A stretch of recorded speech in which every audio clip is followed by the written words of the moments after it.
So welcome to Rebels with a Heart. Today's topic, the overall theme is about the new rules of leadership. Today we'll be talking about decoding culture, the intersection of science and art. And I think the leaders we have here, the experts we have here, have a very strong voice and opinion on these topics. And I'm looking forward to sharing their personal journeys and experiences of leadership and study. So with that, welcome to Stacey. Stacey, would you be so kind as to introduce a little bit about yourself, who you are, and how you've joined us today? Oh, yeah, happy to do that, Derek, and glad to be here with you in this community, especially Geoff and Glen as well, talking about one of my favorite topics, which is culture. But hi, everyone. My name is Stacey Porter. I am the Chief People Officer at Outset Medical, and feels much like a calling, less like a job. And I think I'm actually on the bottom of the org chart, and I report to everybody. And that's I wouldn't have it any other way. But when I think about kind of my kind of journey here, I started in an unusual place. I actually started in medical device sales, and then went into got into pharmaceuticals, and then some other devices, kind of dabbled in tech for a bit. But my biggest kind of just maybe it's obsession is, how do you create organizations that really unleash people? They become this like very potent version of themselves. So that for me is kind of the calling, and that's what been my life's work. And I'm very passionate around high-performing teams and unleashed individuals and cultures that really can be durable and sustainable over a company's life cycle. Amazing. Well, we're happy you're here. Thanks, Stacey. We'll come over to you, Dr. Glen.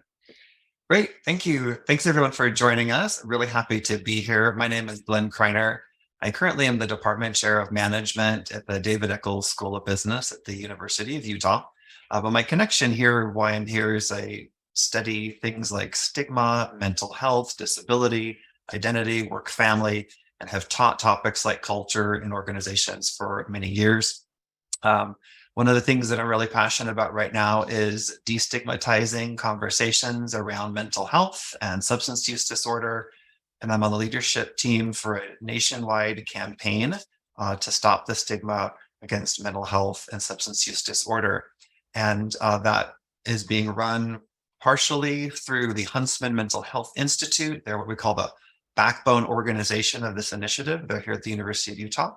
And we have hundreds of partner organizations working with us to help destigmatize these issues. So that's something I'm particularly passionate about, as I know my co-panelists are as well. So thank you so much, Derek, for having me here today. That's our honor and pleasure. Thank you, Glen. And coming to you, Geoff. Yeah, thank you, Derek, and great to be on with Stacey and Glen. Yeah, my background is funny. Yeah, it's funny how we all start. Hey, Stacey, I actually started my career as a teacher many years ago, a maths and biology teacher, and then after 3 years, I left teaching and I joined Unilever, and I had a 25-year career working for Unilever, all in human resources, all around the world. The last 5 years were probably the most enthralling, in that we as an organization rediscovered our purpose as a business, and that sense of purpose completely transformed the organization. I decided to leave Unilever about 10 years ago to go out into the world and live out my own sense of purpose and see what would happen. And that is to try and create workplaces all over the world where every single person feels that they genuinely have the choice to just put their hand up and to ask for some help if they're struggling with one form of mental ill health. Driven by my own lived experience of depression back in 2008, when I got very ill. And the only thing that saved my life was my ability to talk about my illness and not be burdened by the stigma. A sense of love and a sense of hope were the two most powerful ingredients in my recovery. I lost a friend to suicide 4 years after my own crucible moment in life, and he couldn't talk. He was burdened by stigma, and that was the catalyst. I thought that was an injustice. And I've now devoted my life to trying to address the stigma of mental ill health in workplaces. But a little bit of what Stacey was saying, I'm actually now really interested in how do we create organizations where every single organization, their life is enhanced by going to work. They feel energized. They can only be energized if they are healthy. And so why don't we think about the health and well-being of our people as a strategic imperative and create cultures where we truly enhance the lives of every single person who works there. Beautifully said, Geoff, and thank you for just sharing the highlight of some of your story, the ups and the downs of that in that moment, and that just openness and vulnerability in doing so and being here with us today. And for all of you for being here today. So again, Derek Lundsten, I'm the President and Chief Cultural Officer of LifeGuides, as well as the moderator and have the privilege of moderating Rebels of the Heart. LifeGuides is a platform that connects people who have been through a life experience, event, or challenge to provide guidance, to provide a space of empathy, to provide a space of support in whatever way helps people, employees and their families navigate their life and to do it more effectively, more fully, more purposefully, and more healthily. And that's really what we're doing for billions of people around the world in the coming decades. So really grateful that you're here. All the topics that you've each weaved in are relevant to today. We're going to explore them and decode them and then weave them back together in a really fun tapestry. But I'll start with a really, what I'll call almost basic question. And you kind of all have alluded to it, but because each of you has such a unique and different perspective on this question, I think it'll be helpful for the audience that will listen to this both today and in the future. What is culture for you? Because that's a word that's there's a lot of layers to that. There's a lot of ways that people define it. It's not a one size fits all word. So for you personally in your life and your leadership, how are you defining culture? How do you show up as an ambassador and a creator of culture? And how are you teaching culture to the people that you serve and lead? And any of you can take that question. So there's no rules here. I think of it as shared values, shared beliefs, shared attitudes about what's right and wrong to do in a group of people. It's manifest in physical artifacts, things that we can see, hear, and touch, like the language that we use, the things that we see in a workplace, the texts that are produced, public relation texts, speeches are given. So we can see culture sometimes, but a lot of culture is beneath the surface. And it's about what's in the hearts and minds of people in that group about how they should behave and how they shouldn't. Derek, I so agree with Dr. Glen here. I love that you talked about language too, because I think that for me, the acquisition of language in a company creates kind of these behavioral curbs, if you will. And those behavioral curbs become kind of ritualized. And then those rituals are the way we do things around here. And that becomes culture, right? It is, the way that you talk, the way that manifests into action, the way that all of a sudden you see people doing things the same way and kind of with the same intent. And then it's very easy to say, hey, you know what? Outset is a place where information flows robustly. Or, this is a place where people have deep expertise, but they still like to work in teams, and so you do have these kind of forms of ritual that become very kind of unique. And you walk in the door and people are like, I can feel something here. There's something very tangible here. And I think culture is a lot of times intangible. So when it feels tangible, you're doing something right. Well said. Thanks, Stacey. Geoff? Yeah, look, I would agree with all that's been said. For me, culture is an outcome. Think of drivers in an organization that drive how people behave, how they talk, the artifacts, the way things get done. So for me, it's very much an outcome. It can be a little bit like a piece of slippery soap. It's sometimes quite hard to grab onto. But for me, the drivers of culture are leadership behavior, but not only leadership behavior. I think policies, processes, and systems in an organization also drive culture. Mm-hmm. People behave in certain ways in organizations because of a policy that might exist in that organization. And I think too often we focus only on leadership behavior and we don't also address some of the infrastructure of an organization which influences the culture, the behaviors, the way people do things. So for me, it's very much an outcome of leadership behavior, and the infrastructure of an organization. Okay, thank you for that. So recognizing that each organization, I'll put it in for a second, organizations each have their own cultures, teams have their own cultures, family units have their own cultures. When you think about that kind of micro view of culture, how does that then play into this view, this vision that you each all kind of shared of an environment where employees can be unleashed, where their talents are seen, where they can be their greatest version of themselves, where there's both the balance of openness and trust with performance and growth and all those different pieces? How does that work from each of your kind of points of view on that? How are you creating that?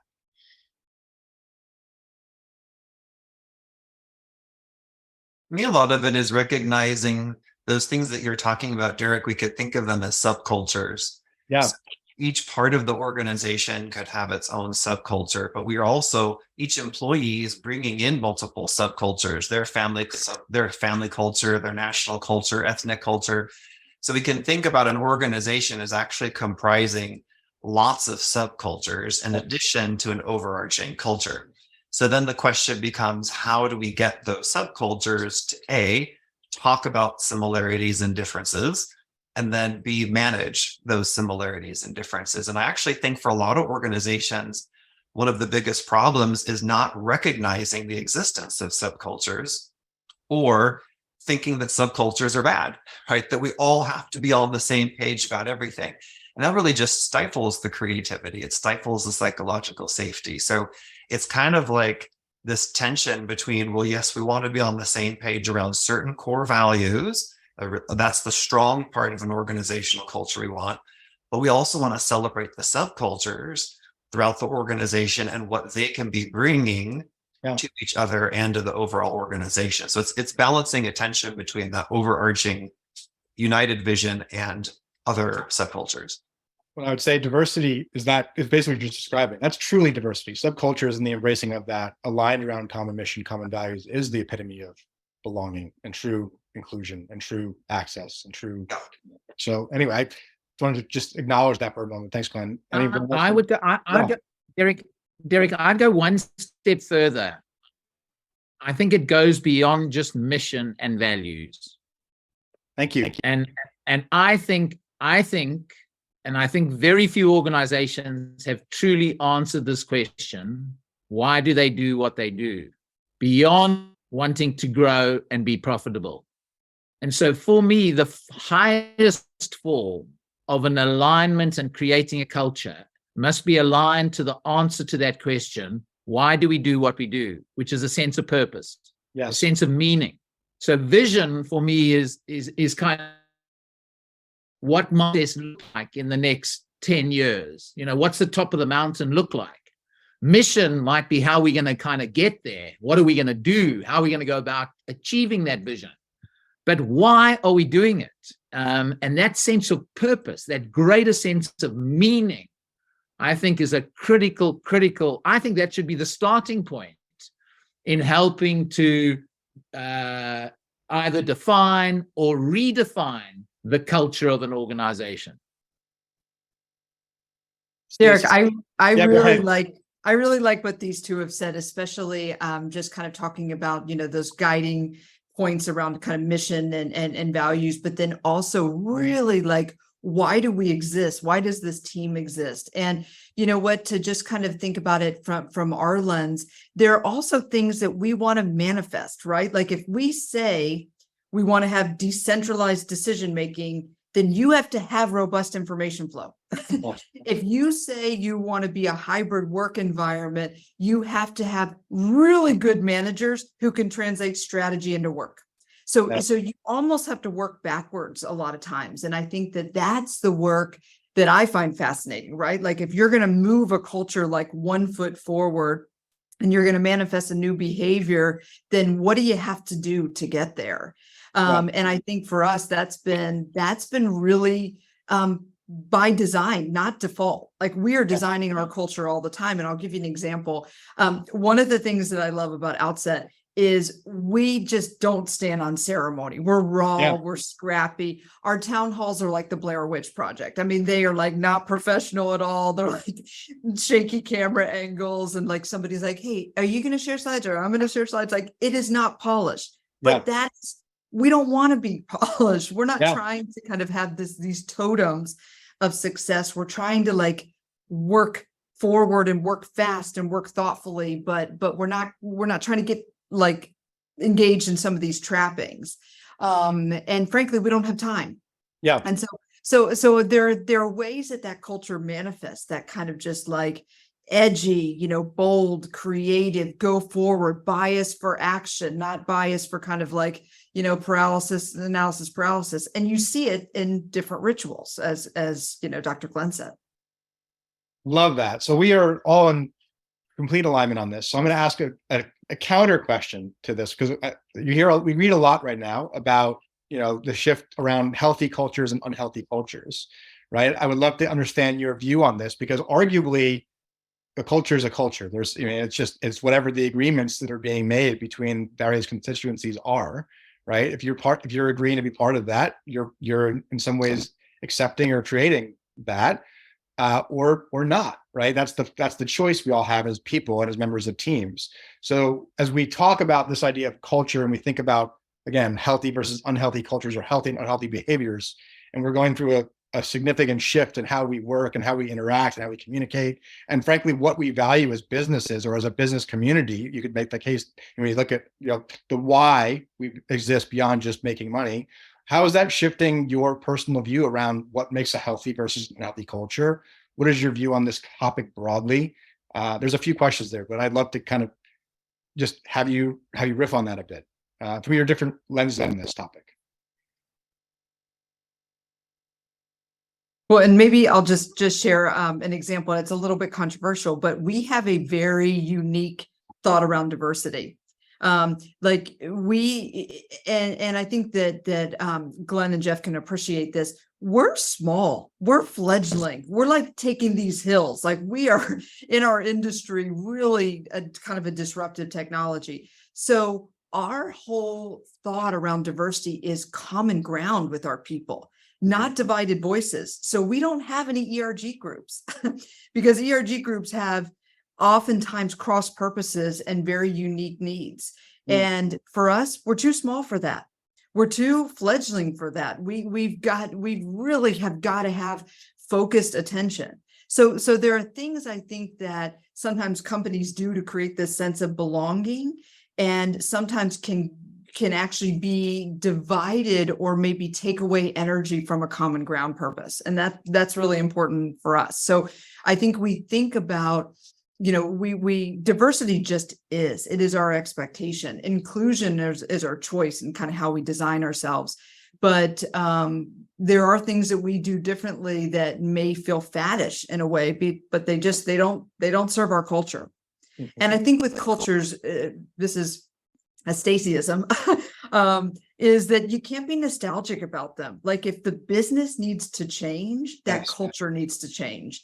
And I can tell you, like, early on, you've got everybody in a room, everybody knows everybody's name. If there's a problem, you swarm it with like 20 people, but if that doesn't work anymore and the business landscape is changing and you are hiring specialists, not generalists, then you have to not be nostalgic about the way it was. You have to think about the way it needs to be. Yeah, and I think sometimes we don't do that calculus. I think I love that. I love that. And it's a great question, Derek, because I think what people need to do is examine the different components of their culture, right? So we know that it's not monolithic. There's lots of different components to a culture. And there's ways to diagnose it. You could do something as formal as what's called a culture audit. So if you think about like fiscal audits, you do a culture audit where you actually have people, you can do focus groups, surveys, et cetera, and say, who are we? What are our values? What do we do? What's important to us? And you can create for the organization several characteristics around what that culture is. Okay, so then once you've done that, go through and say what's functional and what's dysfunctional, and really literally separate out the functional parts of your culture and the dysfunctional parts of your culture, okay? And then another way to do that is functional for whom and dysfunctional for whom, okay? Mm-hmm. And you ask that in two different ways. What's functional overall for our whole organization? What's functional for certain subgroups and subcultures in our organization? What's dysfunctional for the whole organization? Nobody needs it. And what's dysfunctional for certain parts of our organization? And that's going to help people get into the weeds to know what stuff to dump. And I love that. Don't be sentimental about, right? What do we dump and what do we keep? Because you got to keep in mind that certain things could be functional, really good for one part of the organization, but really unhealthy and unhelpful for another part of the organization. We got to face that reality as we do that kind of culture assessment. Thank you, Glenn, for giving the actionable advice there. Geoff, I'd love to get your thought on this, especially going through a 25-year journey of culture stewardship building. You know, I come back, and I know I'm going to sound like a bit of a stuck record, but you know, you talk about healthy and unhealthy cultures. There's a wonderful British statesman called Winston Churchill. Not that I'm British, I'm a South African, okay? I'm from South Africa. So, you know, it's not that I'm hugely nostalgic about Winston Churchill. But he had a lovely saying, and he said, we earn a living by getting, and we earn a life by giving. So we earn a living by getting stuff, but we earn a life by giving. And I think that sense of giving can only be felt in an organization if there's a greater sense of purpose beyond growth and profitability. And so I think that unhealthy cultures are where people are behaving and are part of that organization because they just want to get, versus organizations that have a clear sense of purpose, which is about wanting to give back to this very, very anxious world that we all live in today, that's going in the wrong direction. And business is such a powerful and can be such a powerful force for good. And I honestly believe that you can do well by doing good in the world. Yeah. But if your reason for existence is just to grow and be profitable, I think that drives very unhealthy behaviors and cultures within organizations, which become dysfunctional. Look at Enron. I mean, they have all these wonderful values, but are they in pursuit of wanting to just get, or are they in pursuit of wanting to give and make the world a better place?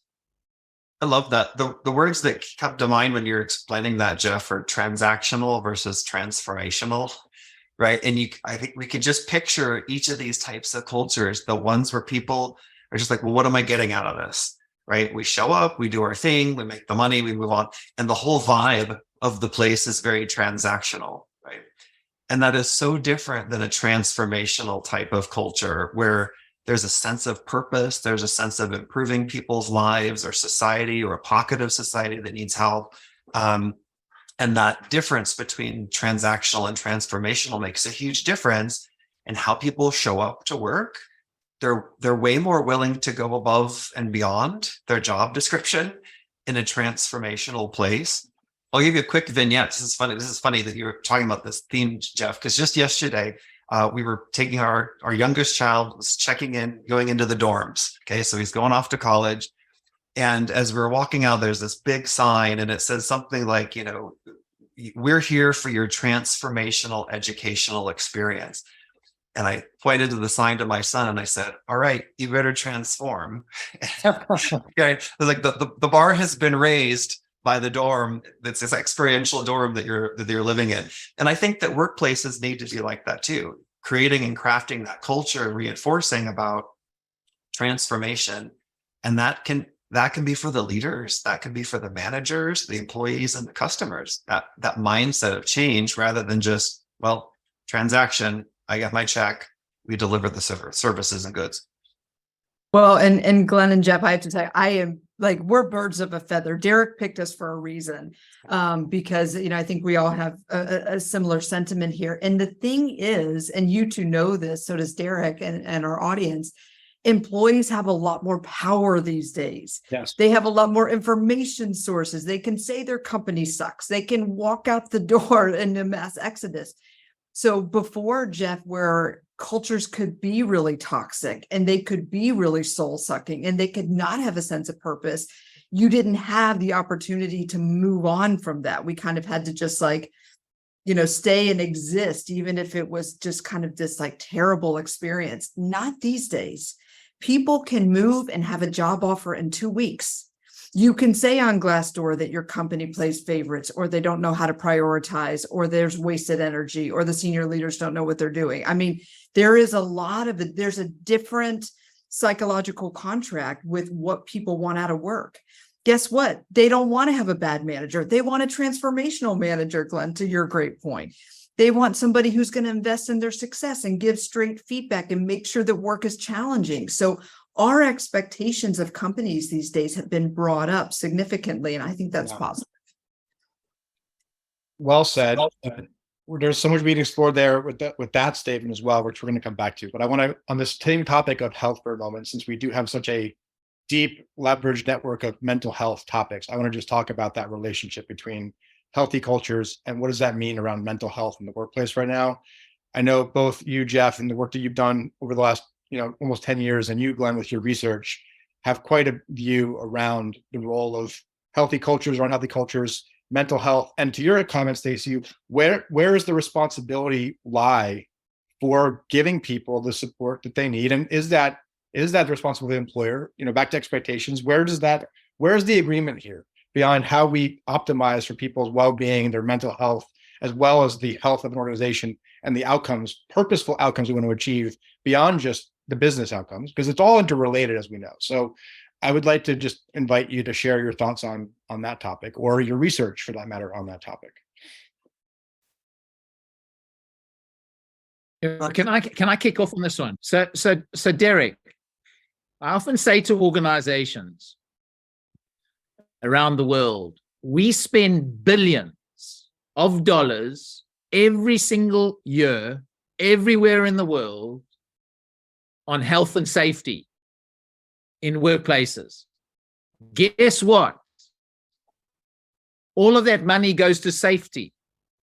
It goes to keeping people physically safe at work. Right. Organizations take huge accountability to keep people physically safe at work. Well, why don't they also want to keep people mentally and emotionally safe at work? Organizations cause huge amounts of stress and burden on people today, and workplaces need to be more accountable. They should take accountability to creating cultures where people can thrive. They should take accountability to making sure the support resources are in place that people can enhance their lives. They should take accountability when somebody falls over and is really ill mentally or emotionally, and give them the support to get better and bring them back into the workplace, where they'll probably be a better human being as a result of it. Yes. We do it for safety.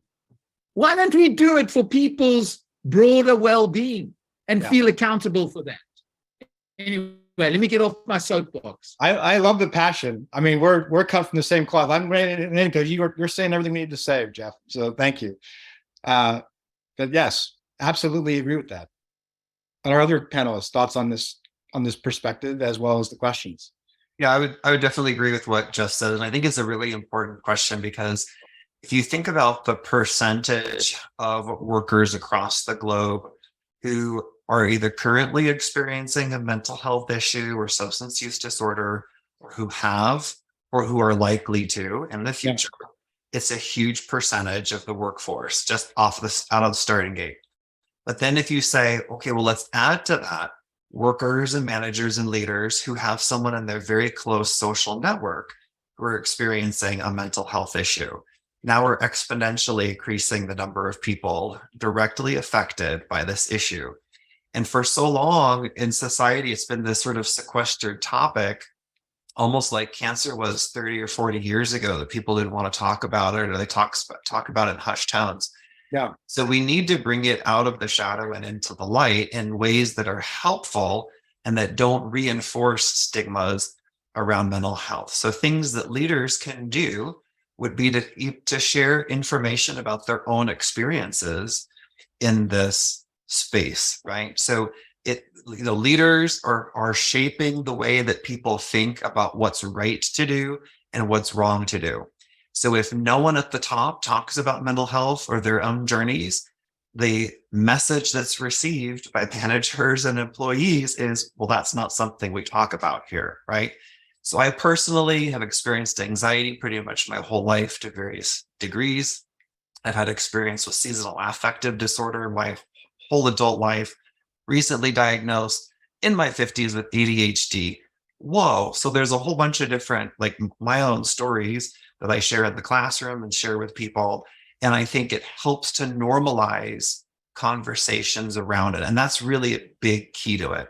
Leaders and managers can help to normalize conversations so that people move from, I can't talk about that and I can't get help, to, yes, this is something safe to talk about. So that's the first thing, is just have leaders talk.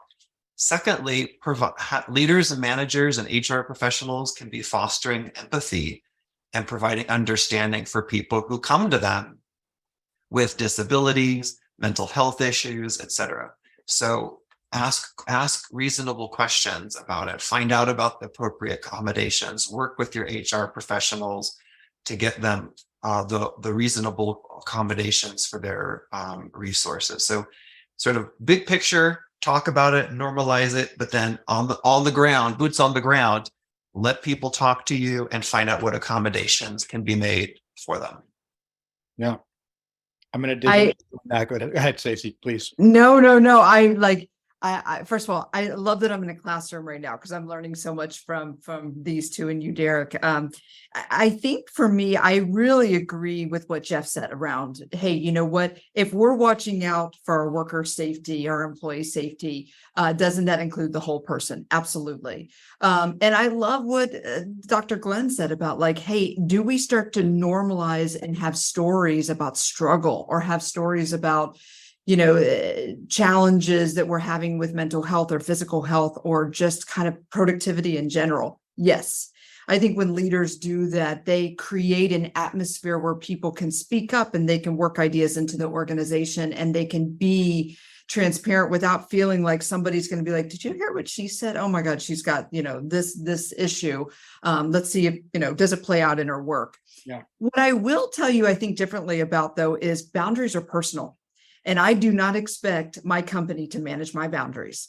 And I expect that our employees are able to identify where their boundaries are and then let them be known, and that we create empathetic managers who can support how work gets done given those boundaries. So my expectation is certainly of my team, and we talk a lot about this at Outset, is that I'm not going to be writing a work-life integration policy. No way. That is for people to come in and determine how, given a body of work and given their skill set, they can get that done, and they can get it done within the framework of culture. So when I'm, you know, with my team and they put times on their calendar where they have a swim lesson for a child, you can bet I respect that boundary. But if I don't know them, I am likely to trample all over them. Yeah. So I would really, because I will tell you, with our workforce, I will take every bit of intelligence and skill and talent and put it on display. That is my job. And we'll create managers who can tell people that their skills are needed over here and their contribution is needed over here. And there's high challenge and there's high movement and there's high collaboration. So I think that boundaries are personal and they need to be known, and people need to not make them inconvenient, or they will be trampled on.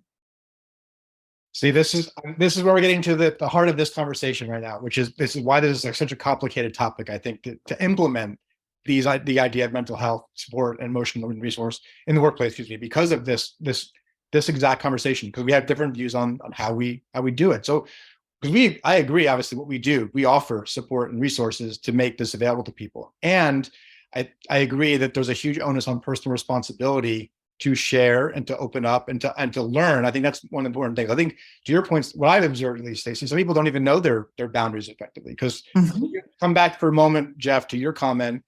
You shared your personal experience. You also shared your colleague who, unfortunately passed of his own choice there. I would imagine that he was not clear on his boundaries. And for what it's worth, I would imagine that there was a lot of fear, a lot of shame, a lot of guilt that he either had or was concerned about having if he sought the resources.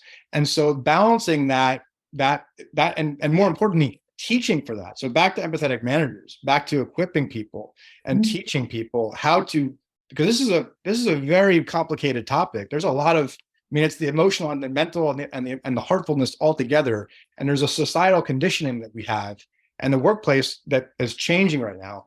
I think that this is what we're talking about. Like, how do we balance that? Because you're right, Stacey, there's an expectation as business leaders we have that when you show up, you do your job well, and you have a responsibility to let us know or to navigate your situation in your life. At the same time, the balance, to your comment earlier, the balance of power is shifting as well. Employees can take their talents and their agreements or their lack of tolerance for certain things elsewhere. And so it requires a much deeper level of understanding of seeking, of pursuing, of advocating that has not been done, I don't believe, historically in companies, but is happening now. And I think, Geoff, you're giving that impassioned plea around it. So I guess I'd love to invite you guys to go deeper on this topic from your lens, Geoff or Glen, because Stacey, I think you very clearly said why we do what we do and how we balance it. And also there's another level here. So, yep. Anyone want to chime in on that? I mean, Derek, I find, I find the conversation right now, it's kind of a dark conversation. And what do I mean by that? What I mean by that is that it is important to have all the support resources and for people to have, to know that there is stuff out there that they can use, that they can acquire, if they were to be struggling, and they've got leaders that would be empathetic about it, et cetera, et cetera. But I want us to have a more positive conversation. I want us to have a conversation that Stacey talks about, is about how do we unleash and enhance. And by the way, yes, we will make sure we've got support resources and empathetic line managers, and we've tackled stigma. But I think we've got to create leaders and workplaces where we truly value the energy that people bring to their work. And you can't be energized if you're not healthy. If you're not physically healthy, if you're not emotionally healthy, if you're not mentally healthy, you can't be energized. And so it's such an important enabler of performance. And so how do we create workplaces where we see this as a strategic imperative to enhance and the potential of people in workplaces? How do we make that a strategic imperative? Not a week called the well-being week, where I care for you for 1 week of the year and then I flog you to death for the other 51 weeks of the year, or I've got a few bananas next to the till in the canteen now. We care for you. I mean, there's nothing strategic about that. And so I think we've got to take a far more strategic approach to shifting the culture of organizations where we have this more upside, positive conversation around people's health and well-being. I love that. And an analogy that I've heard in the not only mental health space, but in traditional physical health practitioners too, they talk about upstream versus downstream. And for oftentimes in the medical world and in the mental health world, people focus too much on the downstream. Someone's in crisis, jump in the river, save them, pull them out. And then we don't say, well, what's happening up the river that all of these people are getting in the water in the first place? And so something like Geoff's talking about of like, well, 1 week a year, we're going to focus on the problem and throw a party and have cake. And then 51 weeks, sort of beat people down psychologically. That's an example of a downstream. Oh, let's do this one little thing. Real strategy, to Geoff's point, I think real strategy, it's pulling back and looking at the whole river and saying, yes, we're going to have some downstream interventions as needed, but what are we doing in terms of the culture of the organization to promote psychological safety, to promote a culture of diversity, equity, and inclusion, And under that diversity, equity, and inclusion umbrella, are we talking about neurodiversity? Are we talking about mental health? Are we talking about intellectual and developmental disabilities? Because those things often get left out in EDI conversations. I just earlier today was watching a presentation from SHRM, Society for Human Resource Management, and their executive network. They were presenting research that they've just done, and they found that only 2 in 10 organizations included mental health in their DEI related efforts to a great extent. Most didn't have it at all or were marginally in it. And only 1 in 10 organizations had neurodiversity as a serious part of their DEI initiatives. So those numbers are terrible, right? So sorry to be dark for a second there, Geoff, but to turn it to the light side, what that tells us is the strategy needs to change. So when we're working with our chief people officers like Stacey, let's clone Stacey and put her everywhere, right? Short of doing that, we got to work with our chief people officers, with our top HR executives, and say, these issues around mental health and neurodiversity and intellectual disabilities, these things need to be front and center in a strategy. And then the second part is take a strengths-based approach, right? To Geoff's point about it's not all doom and gloom. What are the strengths that each person is bringing to that organization? And research for decades has shown when we take a strength-based approach, that helps people thrive. That helps people to flourish in the workplace. So rather than think, oh, you have this problem that's part of you, and sequester them, say, okay, yeah, you've got this part of you, but there's also tremendous strengths. And maybe even some of those strengths come from the neurodiversities. So just to piggyback on this for a second, though, I mean, arguably, what I'm hearing you say, that shift towards growth, towards purpose, towards fulfillment, towards these different elements are what arguably we're doing if we're focusing 52 weeks a year on these topics, right? I mean, you could make that case, right? We are in fact doing that. If that's what we're inviting people towards, right? And then we're also giving that support on the other side of the continuum, right? I mean, that's in essence, that's what I'm hearing. That's what I'm hearing, right? Yeah. In the sense that we're talking about here. And so arguably we need to still continue to invest more in education and training and helping managers, helping peers, and helping leaders move even further up that continuum of flourishing, of actualization, of fulfillment, so that they can pour into others, right? I mean, that's back to your concept, or full circle back to giving, right? You're giving of yourself, you're giving of your energy, you're giving of your support. So it's really about helping managers and leaders to be better stewards of energy, right? To be cultivators of energy, to be providers of energy, right? So that's what I'm hearing you say. And I think so you're nodding, Geoff. I can see at least through so. And Derek, I think there's one thing else, and this actually, Glenn just kind of sparked this for me, but there is something about, and I mentioned this, like if we're going to hire great people, you can bet we're going to utilize those talents. Yeah. But I feel bad for a manager with 7 people on their team to always be thinking about how to put talents on display. So how do we create employee systems? And this is actually something that Geoff said, processes and systems and kind of like infrastructure where employees can raise their hand and say, hey, I have a strength in this area. I would love to contribute to that. And then they can.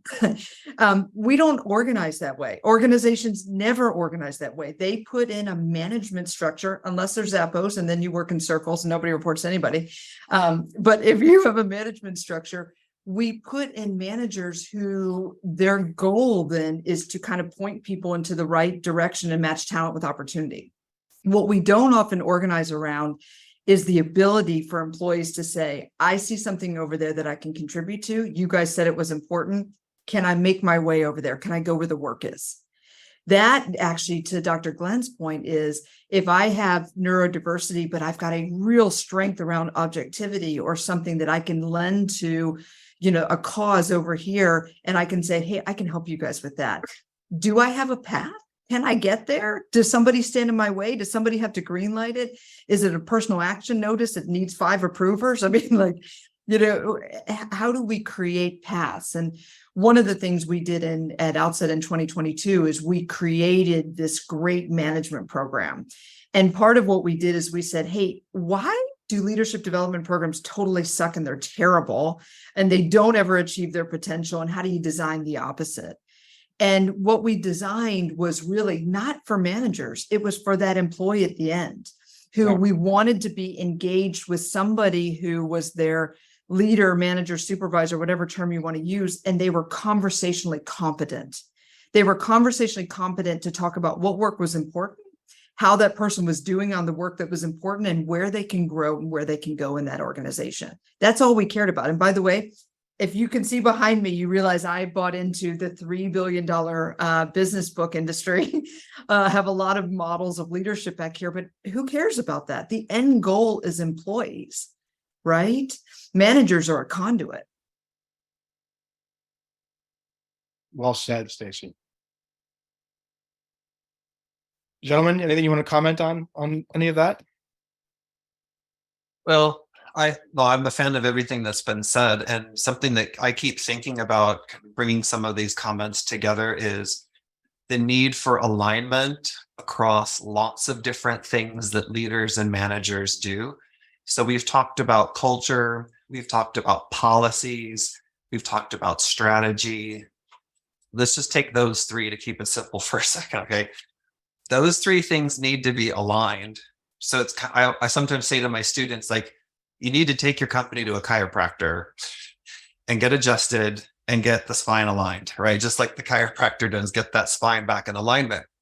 Because sometimes you'll have a culture that is at odds with the strategy. Okay? And those things might be at odds with the HR policies, for example. So you have to, as you're assessing not just the culture and the strategy, but the holistic, what's in misalignment. So if you have a culture that strives to be highly collaborative, but an incentive structure that's very competitive, then you have a mismatch. And people are unfortunately very often motivated at a more base level.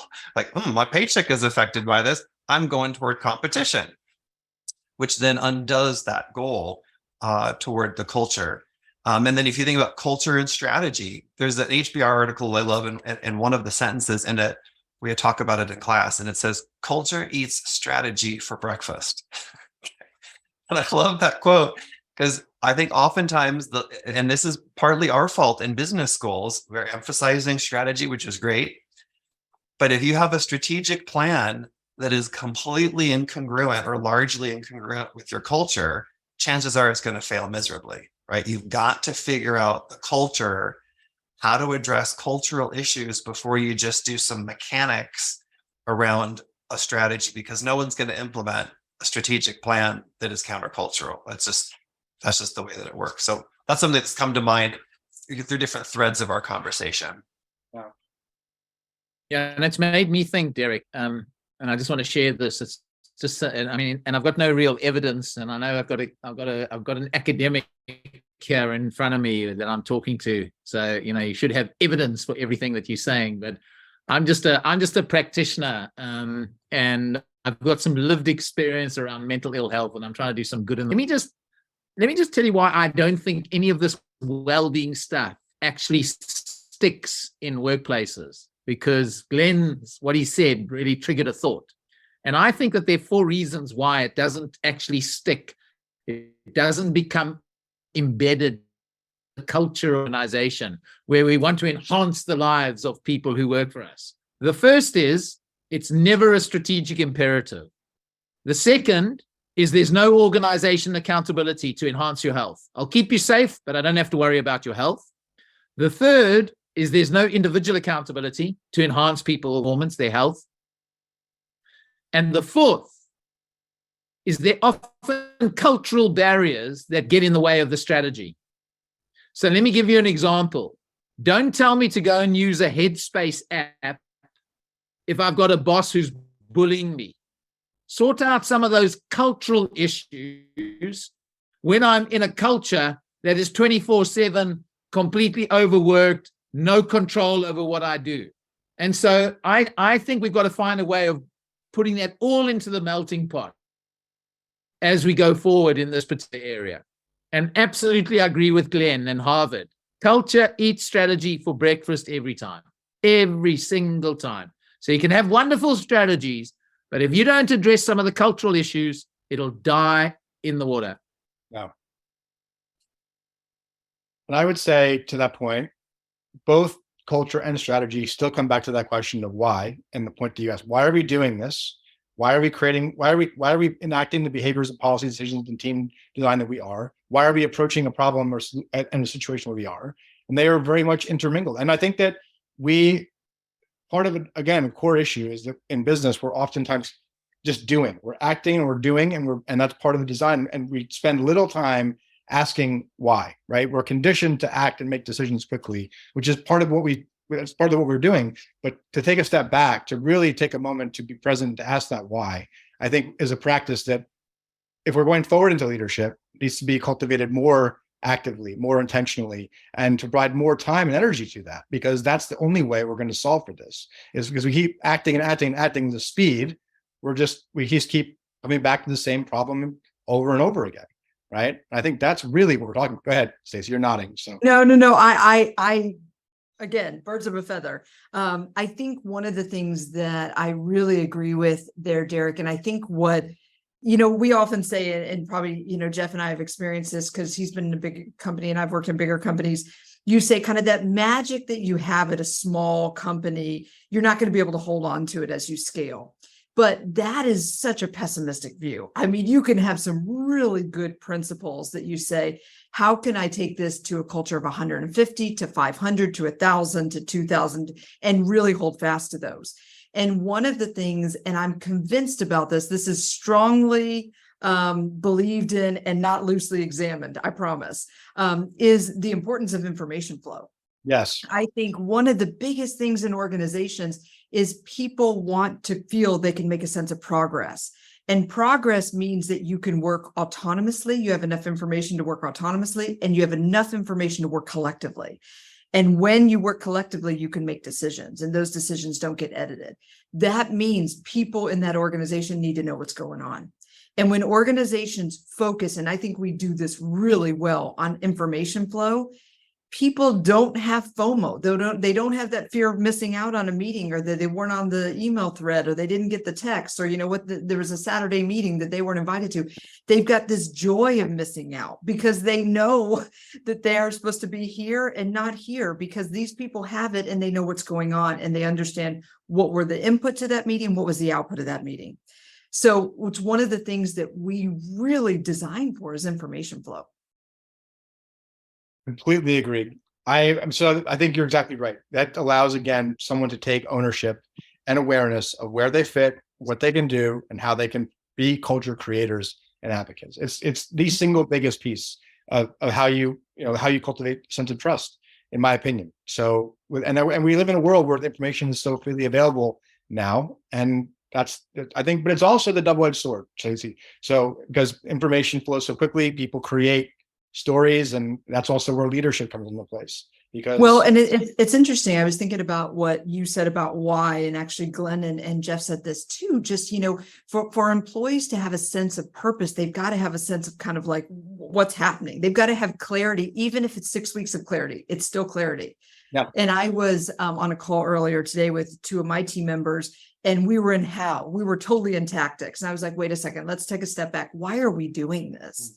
And step that out. And then all of a sudden we got better about our how. And there's that Nietzsche quote, right? The man with a why can survive any how.